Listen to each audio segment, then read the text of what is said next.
This is the Situation Room, the only way to start your day. Is semi and arid, but the southern part is very fertile, and that is what then the country is putting a lot of resources in to be able to feed the rest of the country. They're rich in oil, actually. They're rich in oil, and that became a major export in the 2000s. But there's a problem. Lake Chad is named Chad, the country is named after Lake Chad, but Lake Chad is rapidly losing its waters because of climate change. So one asks the question, what are they doing about it? But let's go to the proverb. A mosquito does not fear a sleeping man. A mosquito does not fear a sleeping man. It's a good thing we have doctors in the house. How would you interpret it? So I think basically, if however small something is, if there is no threat as such, I think there is no,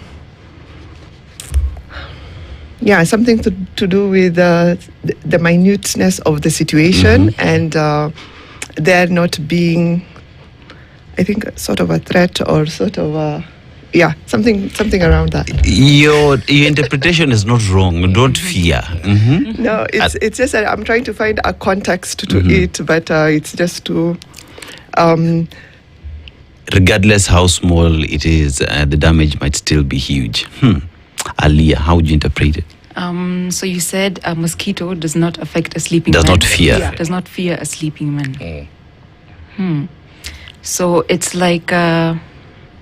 little things in life. We have a sleeping man over there, and we have a mosquito. A mosquito is, a very small thing that is there, but it's always buzzing around, right? But a sleeping man, when it's awake, what does a man do, right? It's always fighting the mosquito, whatnot. When it's asleep, the mosquito itself knows that, now I'm, the king of the jungle. King of the jungle. Yes, so yes, indeed.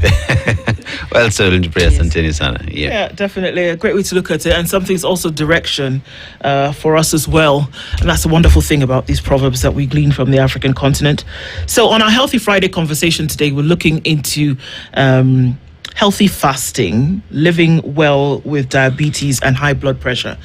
Now, there are different levels, and maybe you can explain this to us even as we get into it. But people are fasting at the moment for different reasons. Muslims are fasting in Ramadan. Christians are fasting in Lent. Others are fasting because one meal a day kind of thing. Others are fasting because, so apart from the religious reasons why people are fasting, there are also health reasons. Let's start with you, Dr. Terry. What is fasting? So essentially, fasting is about restricting your calorific intake. Okay. Despite, like you said, there are different types. So the hours that you're restricting your calorie intake is dependent on the various religious perspective, or like an individual looking at it for health purposes. So that is not predetermined across the cultures or the religions or individual at individual level. But basically, it just means that we are restricting how much food we are taking in most of the cut across, at least. And like you said, some are doing for health reasons, but cut across, it has health benefits because the calories that you're reducing is beneficial for your health. So if you look at your metabolic health, to be specific, because the calories that we take in on a usual day, non-fasting, people who are not fasting, and if you look at the type of meals that we take, especially in our setup, which is high carbohydrate laden, and then the frequency that we're eating, people eat breakfast mid-morning, eat lunch mid-afternoon, and then they eat dinner. So if you look at those timings, if you look at your metabolic health vis-a-vis your energy expenditure, how much of this are you outputting that you're inputting? So it affects your health metabolically. So the metabolic health benefits is cut across for all because of the restriction of these calories that are going into your body. Okay. And now for you, when we look at, we say calorie deficit, what does that mean exactly? Also then in terms of nutrition? When it comes to your calorie intake, right? There is calorie in and there is calorie out. So calorie deficit is like you basically are exhibiting more calories, you're using up more calories compared to what you're taking in. So calorie deficit is that small amount that you're reducing to make sure that now, compared to the amount of calories that your body requires, you're taking less. Okay. Yes. So what happens in your body when this fasting process, Aliyah, has happened? Because we hear that you fast for 8 hours, eat within a 6-hour period, fast for 12 hours, eat within a 12-hour period, fast for 24 hours, fast for 36 hours. Yes. People are fasting for 72 hours, taking nothing, and then resuming. But we are told, according to the science, that something is happening in your body while you're restricting yourself from food. What's that? So when you're fasting, it means whether it's during the month of Ramadan, whether it's Lent, whether you're doing intermittent fasting, for as long as it goes. When you're fasting, you're reducing your calorie intake, right? So you're basically in a calorie deficit. So what happens is that when you're in a calorie deficit, your body, already when you're eating food, you're getting energy, which is glucose, right? So our body, our cells use up that glucose for energy. But the moment you reduce your calorie intake, or you're not eating for a specific period of time, your body starts using the stored energy that you have, which is what we call glycogen. And from glycogen, it goes to fat. That's how you notice people use a lot of intermittent fasting to lose weight. Ramadan or Lent, you notice some people will lose weight, most won't, right? But when it comes to fasting, that's what technically happens to your body. It has a lot of metabolic benefits. All right. Yes. So I want to look at it in terms of during the month of Ramadan, when someone fasting, during Lent, or even during intermittent fasting, one would as well, like right now during Ramadan, fasting pretty much the whole day until around 6:30. When you break your fast, or when you start intaking carbohydrates, how does one then decide what to take, what not to take? Because you don't also want to consume carbohydrates that will not help you in the long run, because you can't go through that difficult period of fasting, then come back and start eating junk again. How does one decide on, or what would be the best carbohydrate intake that one must take? So when it comes to, for example, Ramadan, right? We start with water and dates, right? What happens normally is that as soon as we open our fast, we end up overeating. Right? We feel like our body has been, kept at a deficit. So we go and overeat. But the right way to go about it is you start slow. Iftar should not be shocking your body. It should be nourishing your body, right? So when we look at iftar, it's going to be something that is, you've opened your fast with dates and water. Right? Then you start with something light. So we don't exactly jump to carbohydrates, right? We'll start with something what we call proteins and healthy fats, right? Together with some carbohydrate. But with iftar, it has to be something small like soups, vegetables, just to kickstart your body. Because imagine fasting for such a long period of time. Your body, whatever you put into it, it will absorb it super fast. So especially with people with diabetes, imagine having fruit juice. The first thing, as soon as you open your fast, your carbohydrate intake is very high with fruit juice. Your sugar levels will spike, right? So when it comes to anyone, right, it's not going to be a one-size-fits-all. So every person has individual requirements according to a medical condition. So when it comes to carbohydrate intake also, that is also individualized, right? Then once you've eaten that, that's when we have dinner. After a while, that also has carbs, proteins, healthy fats, and fiber. So it's broken down. See, I keep telling you guys, this is how we go about it. This is how we go about it. But Dr. So here's a question where now, assuming I have a condition, I have diabetes, right? And in diabetes, one thing that one has to do is observe your intake, right? Every other time, if it's sugar deficit, what are you consuming through over time? How would these individuals go through? Are they first of all recommended to go through fasting? And even if they're doing that, how do they do it safely so that it does not compromise their situation? So for individuals who are living with diabetes, we have what we call a risk stratification tool. So we determine their risk when they're fasting. Are they going to be high risk? Are they going to have moderate risk? Or are they going to be low risk? And so this is highly individualized depending on the patient who is seated in front of you. So for the risk stratification tools, there are factors that we consider, like if it's a woman, if she's pregnant. So ideally, for Ramadan and Muslims, a person who is pregnant, even who does not have diabetes, is exempted from fasting, Yes. and they can repay. So for a pregnant woman who has diabetes, it's just automatic. Like we recommend for her not to fast. We look at the age of the patient. Is if it's an elderly patient who is already frail and is on medication, so we advise them not to fast. If diabetes comes with several complications associated with it, like heart disease, kidney disease. So for such patients, their risk is already high. So the type of medication also matters.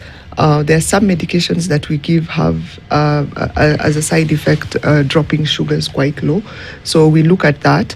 Although for some patients who are not having so many other risks that contribute to not for them not to fast, we look at adjusting their medication so that they can be able to fast safely.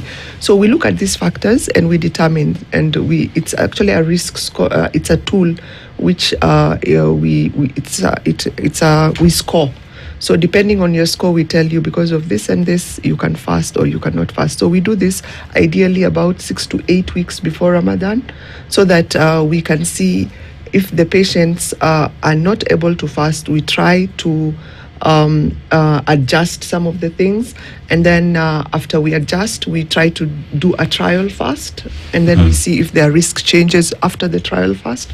So it's a process actually that we take through these patients. So for your question of can these patients fast, I would advise for them to see their healthcare professionals to undergo a risk stratification and determine their risk. And if they're high risk, probably work with their healthcare professionals closely so that they can be able to see if that can be amended for them to be able to fast.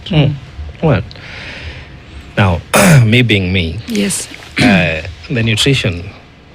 the nutritionist in the house, my question is, what actually is fasting? Because sometimes I've seen a lot of my friends will say, I'm fasting.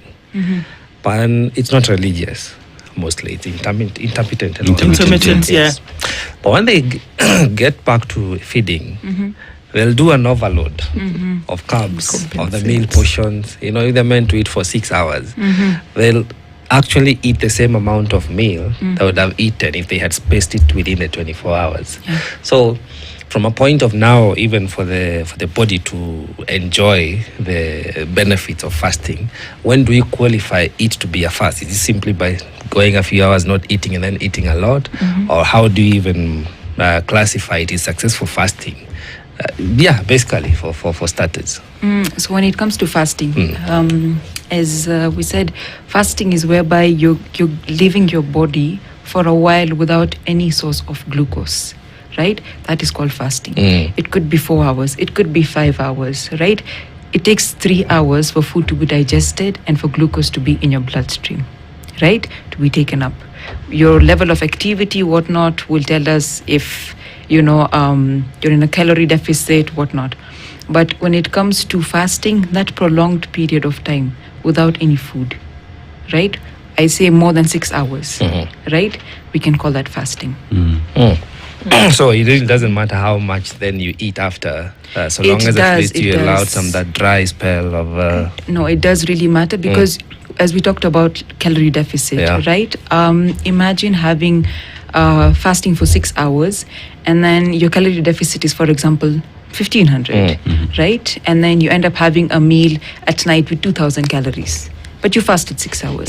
It won't really make much of a difference. It will cancel each other out. Actually, you've had a surplus of 500 calories. So you end up gaining weight instead of losing. So a lot of people will notice that during Ramadan, they want to, they fast, and then you'll notice you end up gaining weight. It's because you're over-consuming your calories, right? You're not eating what is required for your body. You're eating in that sense that I'm hungry, I have starved the whole day, so I need to eat. And they overeat. And then you'll notice this overeating causes the energy crashes because of glucose and insulin spike, leading to more cravings, leading to more, indulging into food. Yes. Well, then, Dr. as we were talking about the issue of the glycemic index, the sugars being high and low, it just got me wondering, like, sometimes the root cause, of the diabetes itself is excess food. And then this person is not allowed to go without food because already they're in a crisis. They need a condition to be well managed.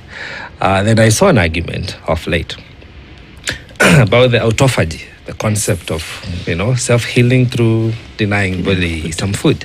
So how do you reconcile the two? I think there are also many other conditions that are food caused, but the treatment will be food deficiency. How do you find the balance? I think if you look at the overconsumption that is currently, I think there is abundance at the moment compared to historically. If going to your point of, first of all, especially the example you gave for diabetes, is now people overeat and then they end up with diabetes. So that happens because when you overeat, the excess sugar now becomes fat in your body. And so now you have what we call adipose cells, adiposity, fats, and all that.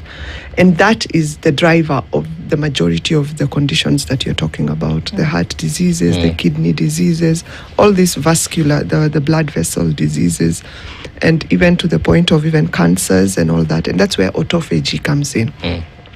So the process happens at a molecular level, the cellular level, at the cell. So autophagy just means now that because we are denying this sugar and food and all that, there is destruction of cells which are excessive, like it's, for example, in cancer and all that, because now if we give food, we're feeding and we're growing more cells. And for example, cancer is excess growth of cells. So, and in the case of now denying the body the calories and the food and all that, you have now what Alia mentioned earlier, your body going into your metabolic process changing from what we call the glycolytic pathway, where your metabolism is using sugar as a source of energy. So now it shifts from this, because there is no sugar coming in. Now the cells that you had created from the excess sugar that you had starts breaking down. So now we call the ketotic pathway, and this is where now the keto diet and all this comes in. Now this is where your body now processes uses fat cells to break down to give you energy. So now it's like a cascade in terms of oxidative processes that happens in the body. And so all this now comes down because now you're using the fat cells. The fats are breaking down because you're not feeding the body.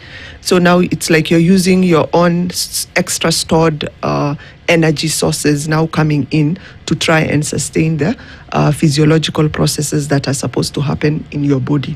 So that is where now it comes in as what you're calling now as sort of trying to heal the body, because now the excess which you did not require is now being utilized and being broken down, and your body is now resetting itself to be able to bring yourself back to the healthy process. How long do you do that to then be able to see that healing process or that restorative process then kicks in? And what makes the most sense? Because we've seen the numbers. People will say 18. Fast for 18, only eat within a 6-hour period. Fast for 12 hours, only eat within a 12-hour period. Fast for 36 hours, fast for 72 hours. What's the science behind that? And if you have stored energy, which is what it is, it's stored fat, right? So that's energy, because once it's converted, you use it, right? So within that period of time, what does it take for then your body to start saying, okay, we're not getting anything through the mouth, but we have something over here that we can use to keep the body going, right? So when does that process kick in for you to see that will happen? And how is that affected if one is diabetic? Because, Daktari, there are people who are diabetic who are fasting. So, and I'm not for religious, but on this intermittent fasting, especially for body reset and weight loss and all of these things. So what's happening in the body and how does that kick in? So the exact amount of time for the kick in for the person ideally is, again, highly individualized. Okay. Your metabolic process is highly individualized. Even if you, for example, if I, for example, take my sugar levels right now, you take your sugar levels, and we take the same amount of calories, the spike is going to be different between you and I. Right. And it's exactly the same number of calories that we took. So the individualism is actually at, again, the cellular process, molecular process in each person's body. And so, again, it's dependent on how much probably I accumulated in the past, how much you accumulated in the past as well. And for somebody who is slightly lean and slightly big, the process takes different timings because, again, of how much one has to do. So getting to what you need probably is also, again, different for different people. Is it a myth or true that for somebody who may have more, that then you see or you experience the results quicker than somebody who has less storage? I wouldn't say it's something that's scientific because, again, your basal metabolic rate is different for everybody. You see, you can have a lean person who has slow metabolism, and you can have probably somebody who is a bit built and has a faster metabolism, or vice versa.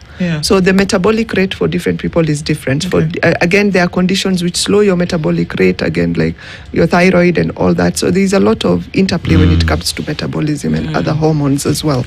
And so you cannot really specify and say this is how much time it will take, this is how much time it will not take. So ideally the deficit is what is important. So you have the deficit, and so you start burning. And so when you start burning, you get your desired effect over a period of time. Again, it's not a magic, and it takes time. And then for people living with diabetes who are doing intermittent fasting, so it depends on the therapy that you're on. So if you're on therapy and you're limiting your intake, the therapy that I'm giving you is to reduce your blood sugars. But there is no sugar coming in. So if you take it, your sugar will go low. And we don't need that either. And if your sugar goes low, your body immediately goes into the mode of you need food. So you'll end up eating. And that's why those are the people who come in and do compensatory eating. And so they will eat more. And that's not only in people living with diabetes, even those without diabetes that you mentioned that are eating more in the window period that they're eating, is because there is an area in the brain which tells you you have a deficit. You have a rate, a level. And so you have to sort of pass that and say, okay, I'm not going to eat. My body is asking for it, but I am not going to, because I have to reset that level, that the calories. For example, you're used to 2,000 kilocalories per day, and then now you've decided I'll be taking 800 kilocalories per day. So that deficit, your brain is going to detect that deficit. But if you stick at it, the back there. But if you stick at it, your brain then also will reset and say, okay, guys, this is where we are now. This is now where we are. Yeah, sort of that. And so in therapy for diabetes, coming back to people living with diabetes, we tend to de-escalate medications. So if you come and tell me, Doctor, I'm trying to fast this period of time, and I'm usually sedentary, I don't even use that much energy that I intake, so I've decided to reduce my intake. So I will reduce your medication from where you are, because now you've decided to reduce your intake of sugar. I will say, okay, let's go down on this so that you don't have that sugar going low and your body driving you to eat more and so you're stuck in a cycle. So you're trying to reduce, but your sugar goes low, and so your body is forced to eat something, and then you go back up. So to break that cycle, I'll have to probably de-escalate your medication and take you down a bit and say, okay, let's see with this. But you'll need careful follow-up and monitoring of your sugar so that we don't... Okay. We're talking this morning about fasting, healthy fasting, and we're also doing that within the perimeters of diabetes. We're going to come and look at hypertension in a bit and see how all of these things play. It's a Healthy Friday conversation this morning. Necessary for us to look into some of these things because a lot of folks sitting with these conditions and we're not quite sure how to do that while maintaining a healthy lifestyle. We'll take a break. We'll come back with more after this. 26 minutes to 8. Let's take a look at what's happening with the weather and traffic, and we'll be back after this. Don't go away. This is the Situation Room. And so maybe we'll go into the hypertension just a little bit. Dr. Rilwan Aidan is here with nutritionist Aliyah Hussein, and we're looking at some of these issues. So we're looking at diabetes with insulin as an enzyme, an issue here, whether your body can produce it or whether it's caused by, which is then type 1, or whether it's a lifestyle, which is now type 2. Now, hypertension and or high blood pressure, can they be one and the same thing? We can say the same thing? Hypertension and high blood pressure? Same thing. Now, how do you take on fasting?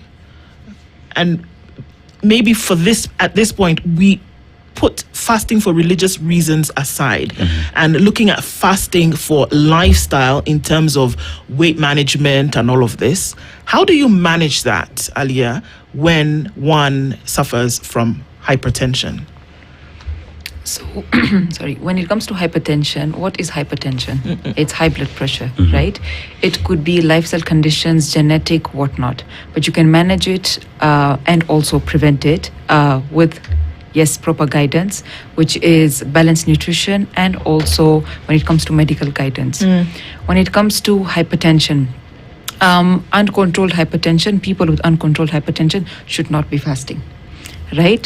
Those who will be fasting are those who have controlled hypertension. And what does controlled hypertension mean? Controlled hypertension is within the normal ranges, and it goes with age. So normal for somebody who is, let's say, less than 40, we can say around 120 over 60. That is what we call normal, right? It could have ups or downs. But when it comes to fasting, somebody with controlled hypertension is allowed to fast. They're not at risk. Yes, when they're fasting, you also have to do it with balanced nutrition, right? You don't want to be eating food that is, those deep fried foods, the samosas and bhajias that we love. Instead of having those, instead of having, a lot of salty foods, which is what is a lot and easily available these days. When it comes to caffeine, excess caffeine is also not good. Okay, what's excess caffeine? Excess caffeine is, imagine somebody having, let's say, 5 to 10 cups of coffee a day. Okay. Right? Okay. Even I'm going to say even more than 2. Oh. For somebody who is hypertensive, more than 2, yes, because coffee is a dehydrant. We need to remember that, right? And hypertension is high blood pressure. So if you're already using a dehydrant, right, you need to compensate with that with enough water intake. Right? So if you're having a lot of caffeine, obviously it's going to raise your blood pressure levels. So even when you're fasting, whatnot, let's say during the month of Ramadan, you're having late nights, right? You're having a lot of excess caffeine intake. You're eating late. You're eating not in moderation, but excessively. Right? Those late night eating deep fried foods, having high salty foods, refined carbs, processed foods, all of that. Right? Even if you fasted for those 12 hours. But if you still end up doing that, did you really fast? Okay.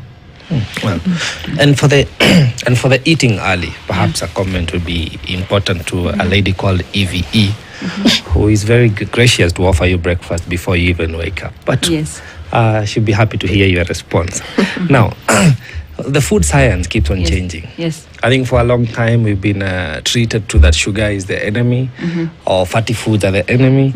But now we keep on revising. I think, I don't know, with the advancement of science or new wisdom is indicating otherwise. You can have a fatty steak, might be more healthier than lean meat. We have now the chicken, you have the broilers, you're told to go for the local, the hard body, the kienyeji, depending on how you want to call it. So the food science keeps on changing. And so are the conditions we are experiencing as humans. Yes. So my conflict today is that at what point do I as a person could be, because again the research is not always Africanized in my opinion. We import a lot of research and then we employ treatment based on that imported research on local conditions and local genes and all that. So my conflict is, how do we as Africans, as Kenyans, begin to learn what is a healthy food mechanism, given the foods that we have around, given our genealogy perhaps, how do we trace? Because I think that would unlock a lot of treatment and save lives and improve on our health as a community.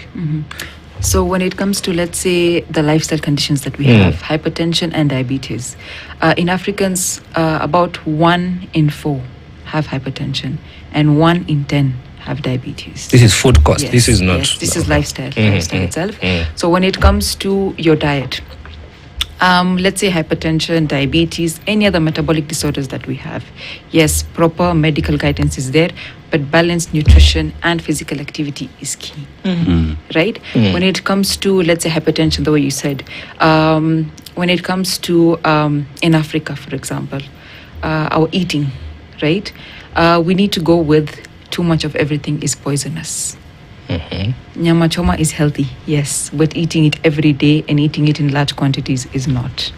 Yes, the method of cooking is barbecue, there is no oil, right? But eating also fatty meat every single day is going to increase or worsen your chances of having diabetes or hypertension, right? You'll notice, let's say Kenyan foods that we have. We'll have a plate which has half of the plate is ugali.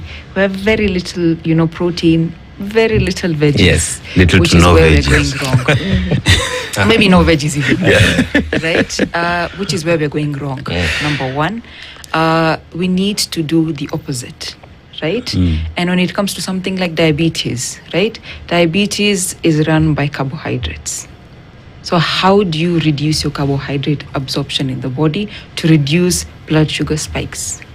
By pairing it up with what we always say, don't eat naked carbs. You dress them up with protein and healthy fats. Oh, not How with do you sauce. dress up a So you sandwich it in the middle. Okay. You don't eat it on its own. Oh, right. Oh. Okay. Right? You dress them up with what we call healthy fats and protein. Healthy fats and protein. And when it comes to your carbohydrates, they need to be high fiber. So this high fiber, protein, and healthy fats reduce carbohydrate absorption. Give us some examples when we're talking about dressing up this carbohydrate. Yes. With the healthy fat, what are we talking about? We talk about avocado, Okay. we have nuts, Okay. right? When it comes to proteins, we have eggs, fish, lean meat, chicken, lentils, beans. When it comes to, let's say, high fiber complex carbs are those that takes time to break down in the body. So carbohydrate absorption reduces. So somebody that has diabetes, if they have high fiber, if they have, let's say, high fiber complex carbs, that is, if they have protein, if they have healthy fats, your sugar will not spike. We are like children in a class. We need to know an example. You know how Yes. on the board we say 1 and then there is 1 apple and there's 2 oranges. Yes. So when you say High fiber carbs. that one, Yeah. what are examples of those? So let's say high fiber. High fiber, what is the job of fiber? Fiber helps to make sure that, number one, we feel full. Number two, it stabilizes our blood sugar levels by reducing carbohydrate absorption. So when it comes to high fiber complex carbs, which ones are these? We have oats. Right? Okay. We have whole grains, we have whole wheat chapati, we have the brown ugali, right? The whole wheat ugali. We have wimbi, Bananas, matokes. Nduma. nduma, bananas, matokes, all are okay. Okay. They have no issue. The issue comes in with our cooking methods. How you? Right? And the portion sizes. Okay. So That perhaps to the same on the changing science and Yeah. the food systems. Yeah. What are your thoughts on that? So basically, like you said, changing because, like Alia mentioned, we have our society high carb foods that we have, and I think that's changed over time because of what you talked about. First of all, deficiency in research in our parts of the world, and we're still using medications from other parts of the world using the research that's already done. That's quite unfortunate because, like you said, even with COVID, we've seen that our genes are different with probably the Western Hemisphere compared to us, and environment can even change genes because you might have somebody who's living in another part of the world, stays in this part of the world for so long. The environment, it's called epigenetics. So we need our own science. I agree with you on that. But when it comes to that, because again, the drivers of these two lifestyle diseases that we're talking about is mainly driven by what we're eating. And not only what we're eating, but also how we are living, the lifestyle. And so probably previously we came into a society where ugali was the biggest portion on the plate because people used a lot of energy. So there were no cars, there were no borders, there were no all this, and they required that energy to walk for long distances, burn that and all that. So now that comes in with the changing times that we're having, also because of our environmental changes that we have had. And so we need to drive this into our society, into the population, that because there is this change, so also this has to change. And so how we are eating also has to change. Because carbs drive your insulin, which you mentioned. Because when you have high insulin, when you eat, your body produces insulin to take care of this sugar. So the more you eat, the more insulin you need. So your body ends up producing a lot of insulin. And so with this insulin comes all these conditions: blood pressure, diabetes. Excess insulin causes this. Because when you have hyperinsulinemia, your body tends to have insulin resistance. Why? Because you took in a lot of energy, which you're not using. So you are storing a lot of fat. So when you're having a lot of fat, now you're having what we call insulin resistance. So when you have insulin resistance, your body, you're taking in food, your pancreas is producing the insulin to take care of this food, but your body is resisting it. So what does your pancreas do? It will produce more insulin to be able to cover. For so these things that are happening today, whereby you have, because you had a bit of this conversation before, this entire process where now people are using P1 analogs, blockers, analogs. What is that doing in this whole process? So GLP-1 analogs are, I think, could I call it a craze right now because of the weight loss effects that it has. So what GLP-1 does is it acts on at brain level to be able to block your appetite. So you have your appetite is completely reduced. So I'm a person who loves cakes. I can look at that cake and not even eat it. You don't feel anything. Yes. So it blocks your appetite. It increases your satiety levels. So you're always full. So I've had patients who have gone 24 hours and I even forgot to eat. I was so busy, I didn't feel hungry. So it increases your satiety levels. It also acts on your GI, gastrointestinal system. It slows your gastric emptying. So your stomach, it does not move like it usually does to get rid of food. So usually when you eat, food goes into your stomach. Your stomach stretches and sends a message to the brain that this stomach is full. So it blocks the appetite now. So you're constantly having that fullness in the reduction of the gastric emptying, stomach emptying. So there is that message going to the brain that there is food here. But what's happening with insulin at that level, if we've said that there's an overproduction of insulin by the pancreas once you've taken in so much food? So now you've stopped taking in so much food because of this GLP analog that you're taking. But the pancreas is still producing insulin, or does it? Not. So it reduces its production of insulin because there's no presence of food. Voila. And is that blocker or that analog the same as the Ozempic? Ozempic is a GLP-1 analog. Okay. So now the side effect of that, because again we are meant to eat at some point. When you strain the body and stretch it for too long, and I would imagine everybody who is trying to do that is trying to experience some weight loss. So trying to mess around with their BMI and other balancing with the body. How and I see it has been continuously become very discouraged that you should not just jump into it. If you want to do it really, it has to be medically supervised. But is it something? Okay, let me rephrase that and say, when you have an exceeding BMI, again a contentious issue that BMI is not a scale that we should be sticking to today. But how does drastic change of the BMI affect the functionality of the rest of the body organs? And if my BMI is high, or if I'm a supersized person, is it automatic that you need to demystify this? My offsprings will also bear the same gene of an extended BMI, to both of you? First of all, BMI, yes, agreed. Not quite measure that we should be focusing on. We use it at population level to be able to look for weight-related issues. When it comes to now, as a clinician, I manage a patient. I don't focus on the BMI because BMI is weight-related. And first of all, the cutoffs we have, going back again, is from the Caucasian population. And so it's not really from our black population. African and not African, black. We are not black, we are African. Our African population as such. So it might not, because its weight is, when I look at a patient that I'm treating, the main factor for me that I'm looking at is adiposity. Fat cells. Fat is the issue that causes disease. But weight can be contributed by your bones, it can be contributed by your muscles. And so BMI is a consequence of your is a factor of your weight. And so when we are managing these patients, even for weight management, what we focus more on is on easily weight circumference. So we're looking at the central obesity. But coming to your point about use of the GLP-1s, first of all, it does not give drastic weight loss. Like, it's a once weekly injection. So I start injecting today, and we usually start at very low dose.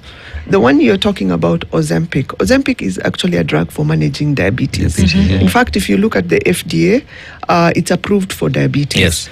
The Ozempic is semaglutide, and so Ozempic is up to 1 milligram. So what is used for weight loss is actually Wegovy, which is a higher dose. So, but Ozempic also gives weight loss as it was as a side effect for patients who are living with diabetes, but it's a desired side effect for some people because they want to lose the weight, which is driving the disease. So it does not give you drastic weight loss because we start at very low doses and going up. So the weight loss is actually supposed to be gradual. And we look at it in a factor holistically for the patient as a whole. So again, it's a prescription drug. I wouldn't advise a patient to take it just from anywhere and take it because there are a lot of other factors we're looking at that even before we give the drug, there are other causes of weight. A patient might be having hypothyroidism. And so hypothyroidism causes weight gain. So we need to actually evaluate the patient before we come and say, now you need this particular drug. Aliyah, I want to look at how all this is being managed in the sense that, so here we are talking about we need to lose weight, so I'm going to get into fasting. But you find that one is not addressing the problem that they have an eating disorder. So fine, I am doing what? I am fasting. But once my time is up, I am that guy, you know. I'm a hamri and samosa, nzuri, but that is what people opt to run for, So how then would one start having this conversation? Because majority of people who get into fasting to lose weight is because it worked for someone else. It is a referral mechanism. I saw it work on Joe. So I'm going to do exactly what Joe did, right? But perhaps what I need could be totally different because of metabolism, right? Structure, there is. And maybe other underlying problems that would stop me from achieving the same results as Joe. So how then do we have this conversation with the populace that listens more to their friends than doctors? How do we ensure that even when you're doing the fasting for weight loss, that it is directed with the doctors? Yes. So, as you said, one size does not fit all, right? So diets, whether it's meal plans, whatnot, they're according to that individual only, right? It's a personalized advice. When it comes to fasting, or let's say weight loss, right? What is the main trigger of weight gain? Excessive calorie consumption. That is increased food intake, right? When it comes to carbohydrates are the main culprit for glucose, right? So when we have glucose in our system, how do we slow down that glucose to make sure that we don't end up having excess in our body, which then is stored as fat? So what do? We reduce that carbohydrate absorption in the body, basically slow it down. By slowing it down, your body uses it along the day. You'll have steady energy, release of small, slow energy during the day. You do that by inputting protein and high fiber in your diet, right? When you have, the way she said, the GLPs, what do? They reduce your appetite. How else can you reduce your appetite without medications? Increase protein intake. It will reduce your appetite. It gives you that satiety, right? When it comes to healthy fats, they also give you that feeling of having, eaten enough. When it comes to healthy fats, protein, high fiber, all these work exactly as GLP analogs. Just that our population does not understand that you don't first run to medication, right? You have everything easily available, especially in Kenya, right? Organic food is easily available. So what you're saying is that in nature, you have exactly what you need that Yes. these injections essentially are providing. You have it? Yes, we do. Okay. That's We very do. interesting. Quick to You may have just, disrupt would- somebody's business. But I saved wouldn't lives. say Saved it lives. works. Lives, Yeah, absolutely. Exactly. Just a quick demystify, please. Is breakfast still the most important meal? Because Yeah. whether you take breakfast or not, come 10. We need to give a Or 11 caveat o'clock. because Yes. Joe doesn't eat breakfast and he has a reason why he's asking this question. Yes. But please carry on. Please ask. Whether you do or not, Yes. by 10 or 11, you're Yeah. hungry anyway. Yes, You need yes, to eat. yes. So what's the purpose of this breakfast? So why do they say breakfast is the most important meal of the day? It's not because it's going to be the most delicious or the most best looking meal of the day. No. It's because we say fasting. Have you ever realized at night, those 8 hours that you're not eating while you're asleep, isn't that also called fasting? Right? That's why it's called a break fast. Right? So early in the morning, when you fasted for those 8 hours, the first thing that goes into your body, the first thing is absorbed very fast. Right? That's why it's called the most important meal of the day. That means you have to be very mindful about what you're going to be eating. Shouldn't be bread. Right? Shouldn't be It sausage. shouldn't be I'm refined just saying, carbs. Dennis. Yeah. I'm just saying. And mandazis, mahamris. Shouldn't be all those things. No. Yeah. And when it comes to early in the morning, especially we have this hormone called cortisol, Yes. right? Yes. When you don't eat in the first 45 minutes, especially for women, Yes. right, your cortisol levels increases. What does that do? You're irritated, your cravings are, Through the roof. yes. Now you understand. I know. Now you know what has been going on. You didn't get it before. Yes. So those first 45 minutes Right. when you wake up are very important. You Right? had Joe? Yeah. Okay. Well, she said women. This is more. but- This okay. this is very. To be it's good continued. Yeah. because the gentlemen in the room have now understood certain things that have been Yes. happening, and they've been asking themselves questions for Yes. years. Yeah. What's really going on here? It's not you, it's the cortisol. It's not you. It's the cortisol. You see, now that's why I love my Nduma in the morning. Joe, please. I'll be carrying some for you. I mean, this is the most interesting because, of course, there are certain things that we do without asking questions, or we do without, seeing the people who've studied it for years and Yeah. then have been able to understand what's really going on. Then for us to be able to get, healthy options to these things, and it could be a craze, it could be a fad, but we've not even been able to scratch the surface in terms of what could happen later for consequences. But we've gotten some good inroads today, and we want to thank both of you for being here with us this morning. Dr. Rilwan Aden is a vice president of the Kenya Diabetes Study Group. Aliyah Arfan Hussein, clinical nutritionist. Thank you for being here on Thank Healthy you. Thank Fridays. you for having us today. Asante sana. Good morning. At 8:01, conversations continue after this. Good morning. The latest. This is the Situation Room, the only way to start your day.